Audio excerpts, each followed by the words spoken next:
Olá, essa é a última aula do roteiro de análise da forma arquitetônica, onde eu vou falar sobre as categorias uso e ocupação e dimensionamento.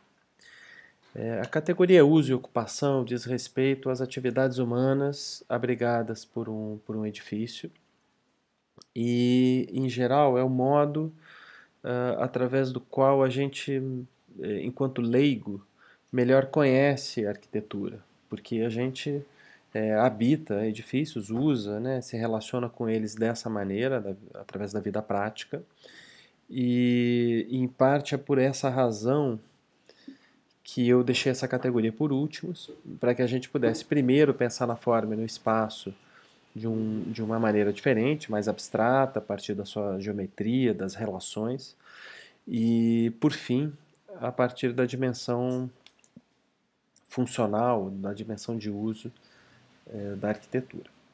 Eu vou apresentar essa categoria falando primeiro de alguns aspectos conceituais, que são simples, mais importantes, e depois eu vou falar de algumas maneiras de representar a destinação de uso dos espaços visualmente. Vamos lá. Então, se nós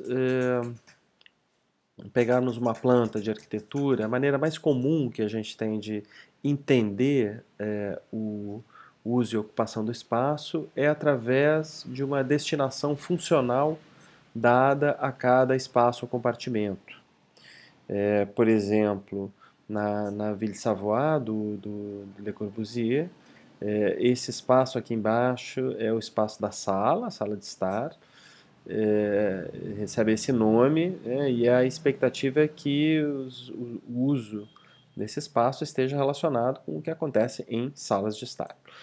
Ao mesmo tempo, lá em cima, esses compartimentos que têm a representação de camas aqui são quartos, e a expectativa é que sempre apenas se durma, né, aqui.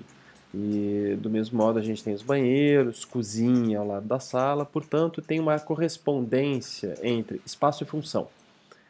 Cada espaço é um espaço destinado a uma função específica, ainda que assim, os acontecimentos sejam bastante amplos, né? Tudo o que pode acontecer numa sala de estar é muita coisa.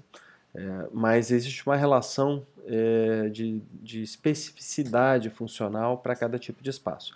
Essa é uma maneira da gente entender a relação espaço-uso que é válida, ela pode ser pensada assim em arquitetura, mas eu gostaria que a gente transcendesse, fosse além dessa ideia de uma destinação específica, funcional, para cada espaço.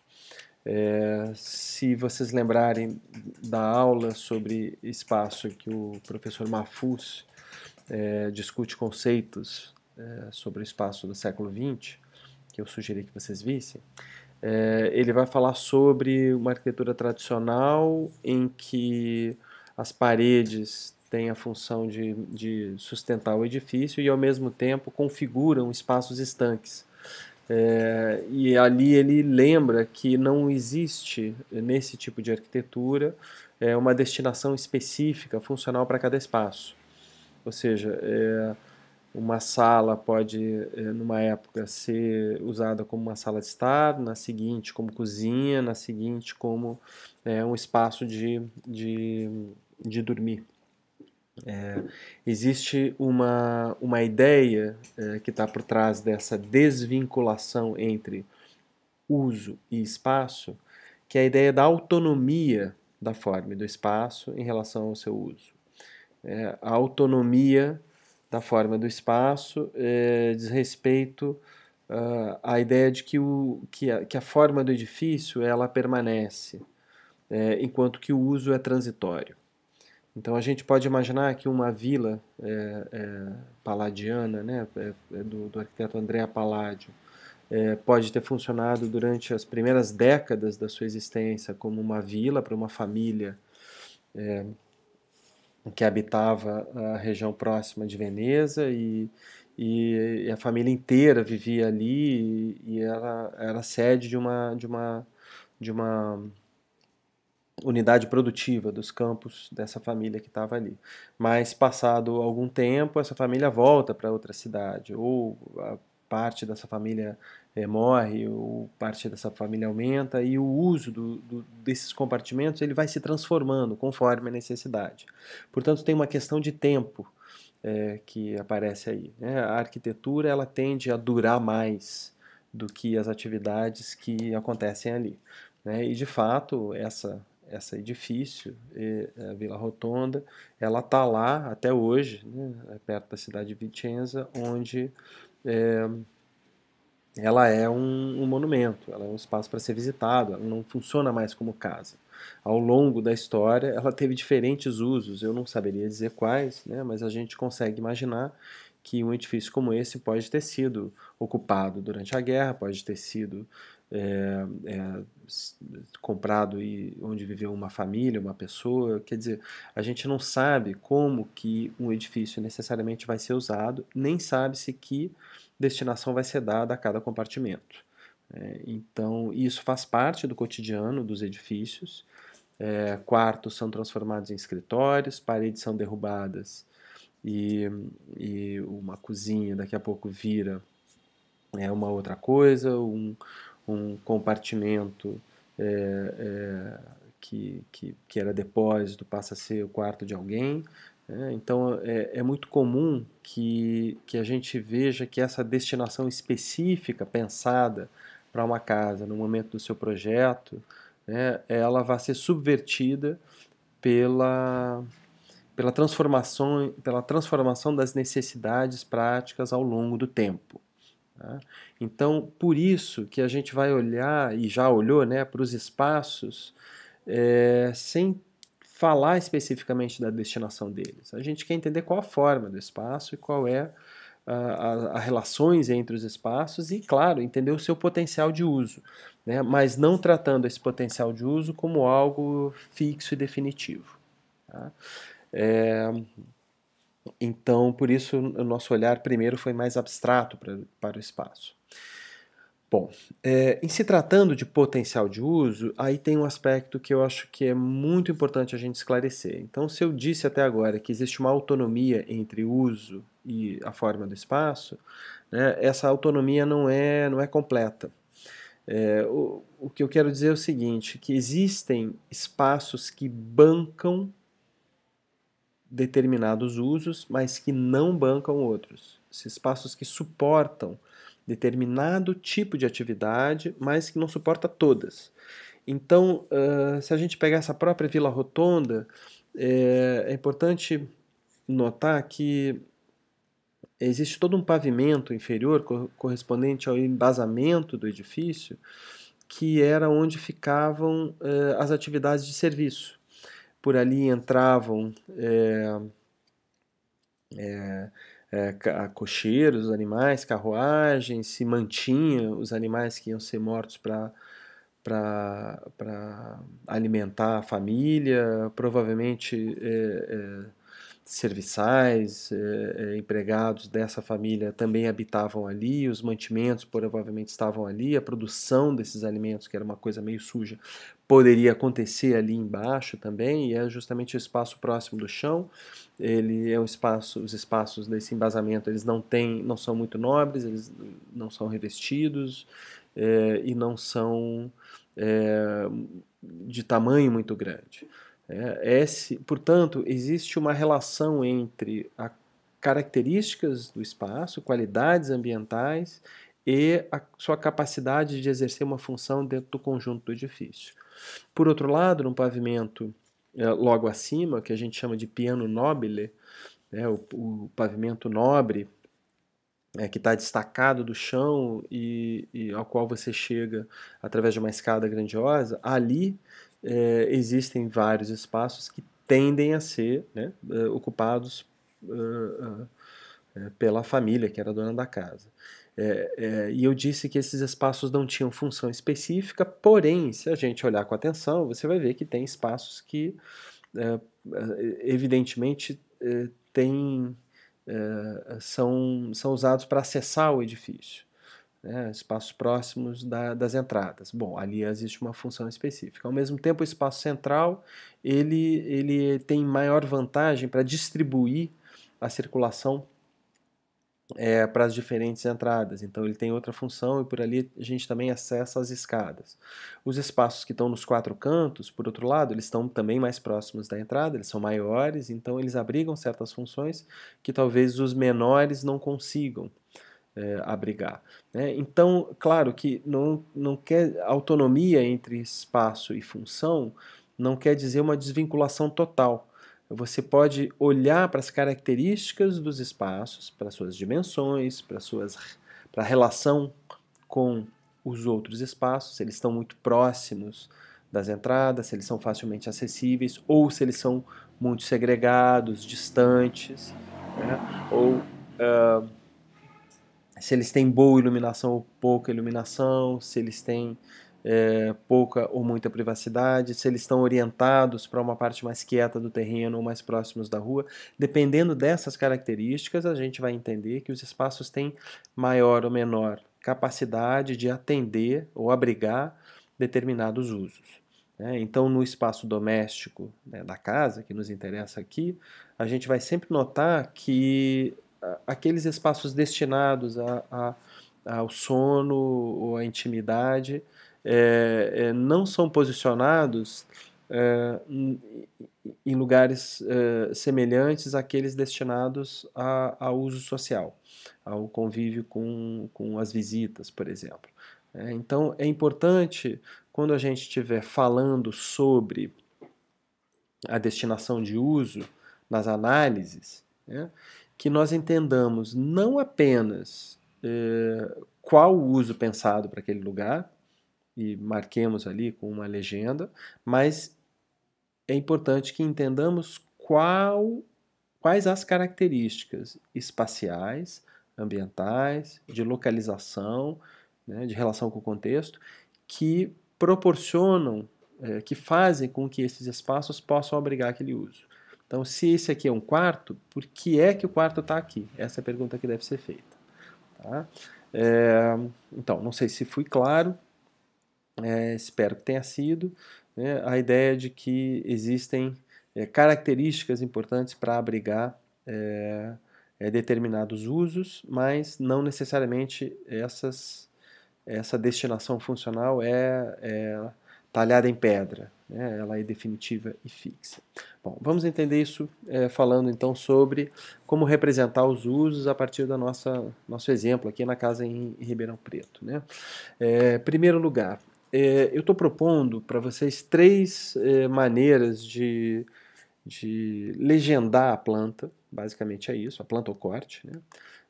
Usando massa de cor e usando código, portanto, de cor para explicar essa destinação de uso. Tá? Existem outras maneiras da gente falar sobre uso e ocupação através de representações visuais. Eu não vou entrar muito nelas, é um tema super interessante, mas aqui a gente vai ficar com um recurso mais simples, que é basicamente legendar os espaços. Tá? Então, a primeira ideia é a ideia da setorização. Tá? Se trata basicamente de uma representação bastante esquemática da destinação de partes do edifício. Então, o esquema clássico para falar de residências é essa divisão em três espaços, três setores, ou zonas, melhor dizendo, né? Três setores: o setor social, o setor de serviços e o setor íntimo. Tá? Se trata basicamente, o setor social é o espaço que recebe pessoas, onde é o espaço mais comum dentro do espaço da casa. O setor íntimo, por sua vez, corresponde aos dormitórios, os espaços de intimidade, onde você passa a noite, onde se tem compartimentos em que você pode fechar a porta, né, normalmente é assim. E o setor de serviços corresponde aos espaços destinados ao funcionamento dessa residência. Então, cozinha, banheiro, circulação, área de serviço, lavanderia, né? Digamos assim, a casa de máquinas do funcionamento da vida prática. Né? Então, essa representação em três setores, ela é obviamente muito simplificada e eu recomendo que a gente entenda ela como uma representação esquemática que vai nos ajudar na hora de fazer o lançamento do partido, quando estivermos fazendo uma nova proposta de projeto. Porque geralmente quando a gente faz o lançamento de um projeto, a gente ainda não tem os detalhes, a gente não sabe exatamente o que vai estar em cada setor e, portanto, é comum e é interessante que a gente trate de maneira simplificada o nosso projeto. E aí poder determinar que, olha, o setor íntimo dos quartos está mais para esse lado, o setor social está mais para esse, é suficiente, às vezes, para um primeiro momento de projeto. Então, a minha proposta é que vocês leiam o projeto que vocês estão analisando a partir dessa entrada mais esquemática, mais simplificada, que dá menos informações sobre os pormenores práticos da edificação. Tá? E eu peço a vocês encarecidamente que usem esse código de cor aqui para que todos os projetos tenham o mesmo código de cor. Então, estou usando um roxinho com 70% de transparência. Todas as massas de cor aqui têm 70% de transparência no Apresentações Google. Tá? Então é um roxinho, um verde, um azul, né, meio piscina, e um amarelo lima, assim, que faz com que a gente consiga ler facilmente, vai fazer com que a gente consiga ler facilmente as representações de todos os projetos de vocês. Bom, adiante, uma outra proposta de representação. É também uma espécie de setorização, mas eu prefiro chamar ela aqui, como eu marquei à direita, de especificação funcional. Nesse caso, é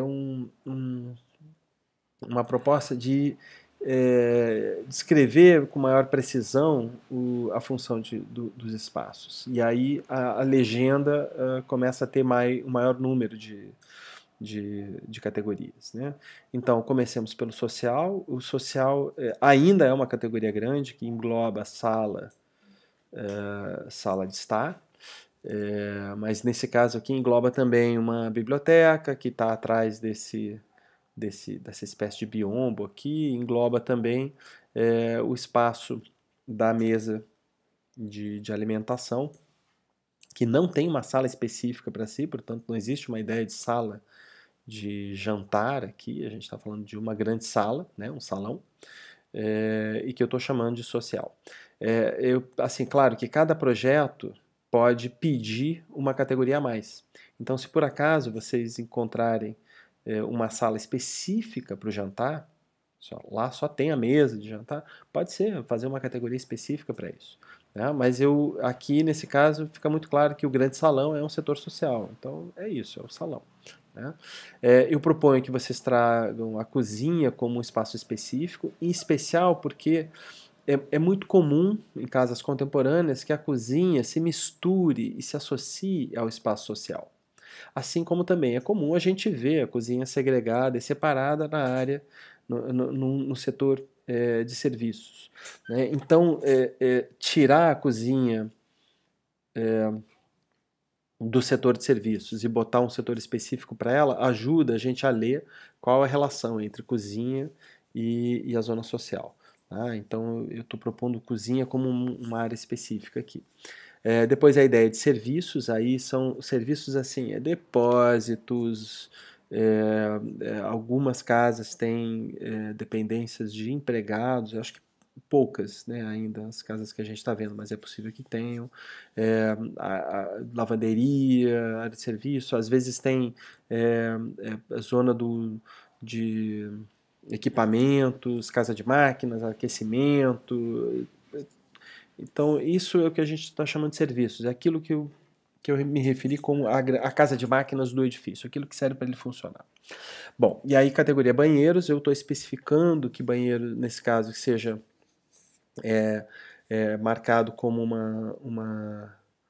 um tipo de espaço em específico, e vai ser interessante porque o banheiro ele é de fato um espaço específico, tem equipamentos que são específicos, a privada, o chuveiro, o lavatório, e muitas vezes tem uma relação importante com os espaços íntimos. Nesse caso é um banheiro que está dentro das dependências do quarto, portanto ele faz parte de uma suíte.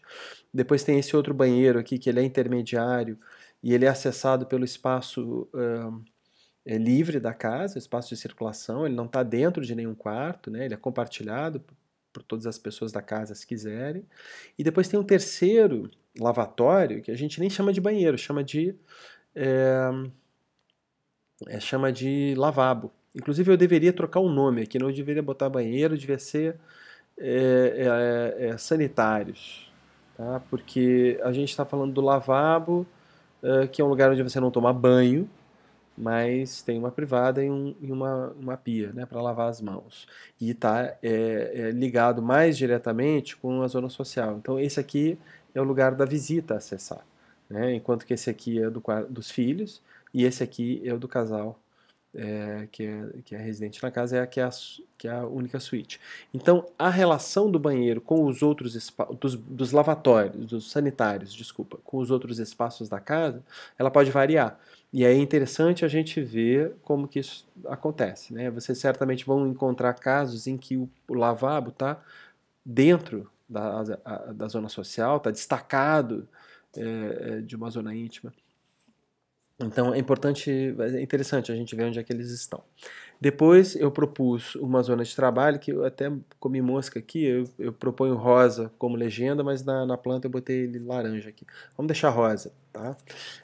E aí o espaço de trabalho a gente vai marcar também como espaço específico, em especial porque às vezes esse espaço de trabalho é um setor inteiro da casa. Poderíamos até, na ideia de setorização aqui, dependendo da configuração da residência, incorporar um setor trabalho, né? Tem casa que tem um ateliê incorporado, tem um consultório incorporado, então valeria falar de um outro setor, quando esse for o caso, né? Aqui eu simplifiquei, mas no caso de vocês eu acho importante marcar quando existe um espaço específico de trabalho, em especial porque o nosso projeto futuro vai conter um espaço de trabalho dentro do espaço doméstico. Tá? Então a gente, quando houver, vocês podem botar trabalho. Depois, claro, os dormitórios, né, os quartos, é bem fácil de entender. E aí eu botei um espaço específico de circulação que corresponde a isso, a espaços que não têm uma destinação outra além de circular, além de permitir que a gente se desloque dentro da casa. E eu acho que é interessante conseguir destacar isso. Claro que a gente já sabe que vocês estão aí já sobrepondo categorias, né? Quando a gente falou de circulação, já aparecem esses espaços aqui. Mas eu estou agora querendo dar nome para a superfície de chão que está dentro da planta, né? Finalmente, eu queria mostrar para vocês que eu fiz a representação da planta aqui, seguindo aquela lógica de separar os compartimentos das suas paredes e e demonstrando por onde se acessa, né? E quais as relações espaciais entre os diferentes espaços, né? Se a porta está aqui, é diferente da porta estar aqui. No caso da suíte, isso é bem importante. Então, a ideia é usar quase que a mesma base que vocês já fizeram para fazer a descrição espacial, né, na categoria 5, e aqui simplesmente dar cor para elas. Né? É fazer uma legenda de cor agora falando sobre especificidade funcional. Tá? Gente, eu sei que tem projetos que terão especificidades, às vezes existe a questão das varandas, dos espaços abertos com destinação de uso pensada. A minha sugestão é que vocês usem a mesma cor, só que com uma transparência maior, então ao invés de ser 70% de opacidade, você põe, sei lá, 30%, então ela vai ficar mais lavada, mais no mesmo tom de cor. É uma maneira de fazer, a gente já experimentou isso em outras ocasiões. E, e finalmente lembro assim, que essas estratégias de representação e de descrição da arquitetura, elas não são fundamento da disciplina, a gente assim, pode ir inventando junto com elas, a gente vai usando, adaptando e reinventando conforme a nossa necessidade, conforme as nossas ideias. Então eu não vejo problema em vocês também inventarem outras maneiras de representar aspectos funcionais que vocês entenderam que são importantes ou relevantes, tá bom? Bom, finalmente, a terceira maneira de legendar os espaços da casa, que eu vou chamar de espaço servido e servidores, né, a partir desses conceitos que foram avançados pelo arquiteto Louis Kahn e que foram usados pelo professor Edson Mafuz para discutir, em especial, os espaços funcionais das casas, e nesse vídeo que eu peço que vocês assistam. É um vídeo muito instrutivo, né, e que vai falar desse conceito muito peculiar aqui, esse conceito duplo, né, de espaço servido e servidor, que eu vou tentar descrever para vocês brevemente. Tá? No vídeo, o Mafuz apresenta projetos em que essa distinção entre espaços servidos e servidores é muito clara, né? E ele descreve, claro, do que se tratam. Né? Basicamente, compete dizer que os espaços servidores são aqueles espaços que contêm instalações e abrigam funções que servem para o funcionamento do edifício e que atendem, digamos, estão ali para atender o uso principal, que é o do espaço servido. Então, por exemplo, nessa galeria de arte de Yale, né, os espaços servidos são os espaços em amarelo, são os espaços de exposição, o próprio propósito do edifício está abrigado por esses espaços, que é ser uma galeria de arte. No entanto, o edifício precisa conter espaços de circulação vertical, espaços de circulação horizontal, banheiros, depósitos, monta-carga, eventualmente escritórios, não sei, muitos outros espaços que são não abrigam a atividade final do edifício, mas que são fundamentais para que ele funcione. Né?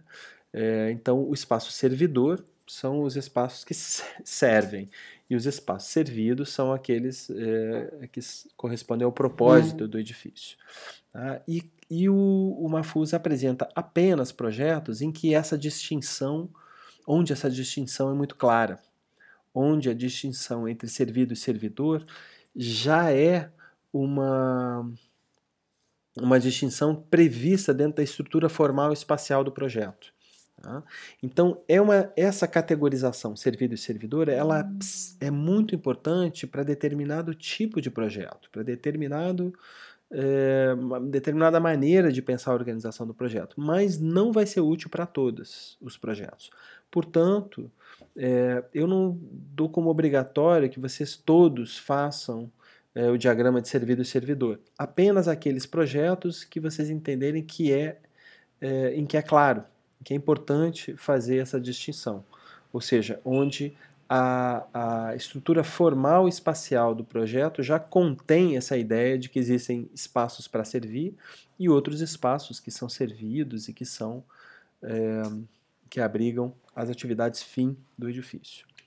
Então, se a gente usar essas categorias para falar aqui da nossa casa de Ribeirão Preto, eu poderia dizer que esses dois blocos, né, o da direita e o da esquerda, que são os blocos mais largos, são os espaços servidos, eles abrigam a atividade fim, que é dormir, né, na casa, portanto, passar a noite, né, viver e também se encontrar, socializar, viver em família. Então, essas são as atividades fim. E os espaços servidores, desculpa, são aqueles, os banheiros, a cozinha, aquilo que também correspondia ao setor de serviços. Tá? Muitas vezes a gente pode ver uma correspondência entre setor de serviço e o espaço servidor. Né? Não é por acaso que o nome é semelhante. Tá? Mas, como eu falei para vocês, essa é uma categorização muito útil para a gente pensar determinado tipo de projeto, como essa casa do Peso von Eurichhausen, são os arquitetos chilenos, né, que tem uma disciplina formal muito grande e que muitas vezes lançam mão de organizações em que está muito claro o que é servido e o que é servidor. Então, nessa casa que tem um pátio central, a gente identifica faixas de circulação que eu estou chamando de espaços servidores, e que abrigam não apenas isso, mas também espaços de armazenamento, lá no final, armários, abrigam lavabos em alguns pontos, né? E abrigam, aí, assim, para além das faixas de circulação, a gente identifica faixas que correspondem ao eixo central do edifício, onde você tem circulação vertical e banheiros maiores. Né? Então, eles podem lançar mão desse tipo de configuração em algumas partes e não fazem isso em outras. Né? E aí eu destinei essa sequência de quadrados aqui à categoria de espaços servidos, que são as varandas, os espaços de comer, os espaços de passatempo, de cozinhar. Então não se trata, prestem bem atenção, não se trata aqui simplesmente de uma diferença de uso. Se trata de uma diferença de configuração formal espacial. Tá? Que tem no projeto se prevê que certas partes do edifício vão servir para abrigar aquilo que a gente chama de espaços servidos, e elas vão estar contidas ou organizadas de modo muitas vezes compactado ou, né, ou por faixas ou figuras que são destinadas especificamente a essas atividades servidoras, deixando os espaços em geral mais nobres, mais importantes para as atividades servidas. Tá? Então, o Mahfouz na aula dá exemplos muito bons, é uma aula farta de exemplos, e ele percorre uma história desse espaço servidor que vai lá do Pocher, do Degagement. É interessante ver. Tá? Eu recomendo que vocês assistam e usem essa categoria de análise apenas para projetos em que fique claro que a estrutura formal espacial adota, prevê o uso de espaços servidos abrigados em uma determinada figura ou faixa, etc. Bom, finalmente, dimensionamento e escala, nossa última categoria. Tá? Eu falei que era uma categoria muito simples, se trata basicamente de duas coisas. Em primeiro lugar, marcar as medidas do projeto. Tá? Então, o nosso propósito aqui é muito simples, é que vocês, pessoalmente, conheçam medidas recorrentes para os espaços que são abrigados pela casa. Então, se vier aquela pergunta assim, né, professor, um banheiro, um lavabo de 1,5 por 1,5 é suficiente? Aí você vai lá no seu projeto e olha, vê se tem um lavabo desse tamanho, vê se ele poderia talvez ser menor, não, poderia ser maior, olha para o desenho, olha para a ocupação, né, dos equipamentos, e por aí a gente já começa a ter um pouco de noção sobre o dimensionamento. Tá? Eu não espero que seja um conhecimento definitivo sobre as dimensões da arquitetura. Esse é um assunto muito mais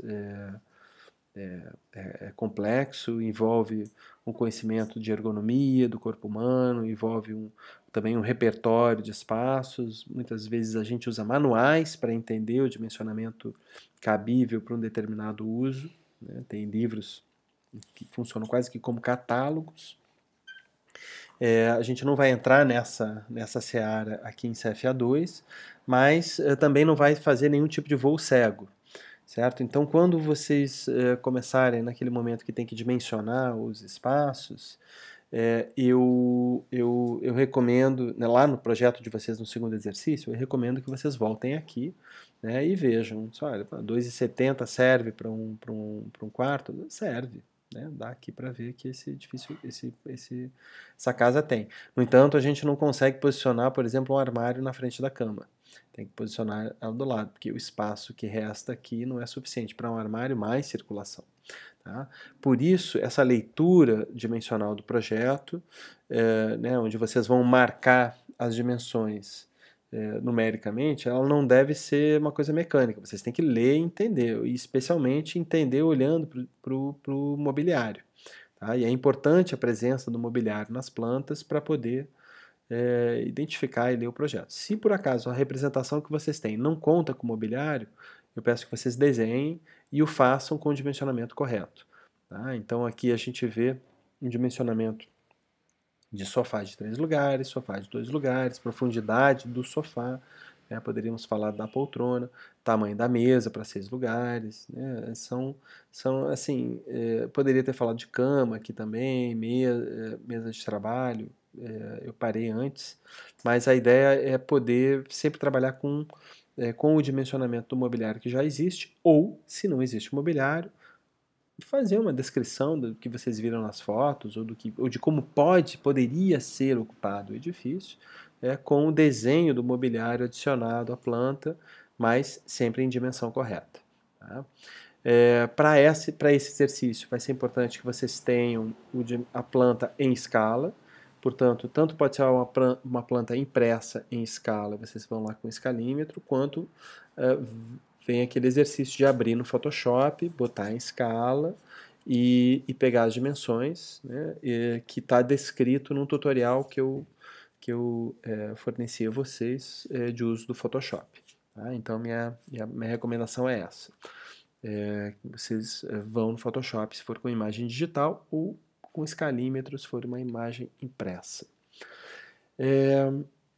Eu vou finalizar falando sobre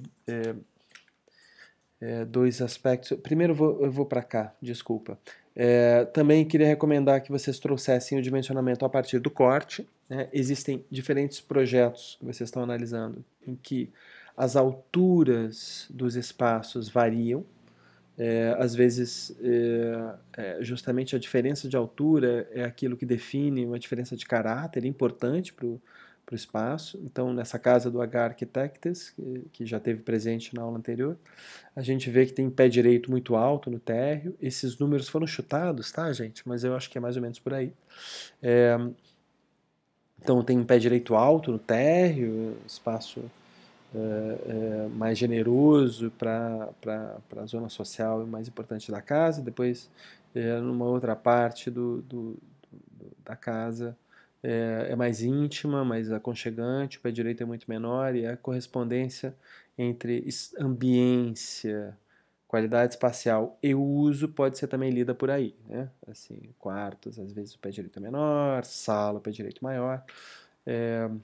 Então é importante a gente mostrar também as alturas dos espaços e suas dimensões. Tá? Bom, e aí agora sim, vou finalizar com um comentário sobre uma outra maneira da gente falar sobre função, sobre uso e ocupação do espaço através de meios visuais, que é a presença da referência humana. Eu estou falando de mobiliário, que compete que ajuda a dar uma noção de uso, de dimensão e de escala, mas também estou falando das pessoas representadas. E vocês já sabem que a figura humana é a nossa referência de escala aqui em CFA. Lá em CFA1 vocês usaram uma figura humana física, né? Um bonequinho, e eu estou recomendando agora que a gente inclua nos desenhos, se não houver já no projeto, figuras humanas desenhadas, né? Representadas sobre o próprio desenho.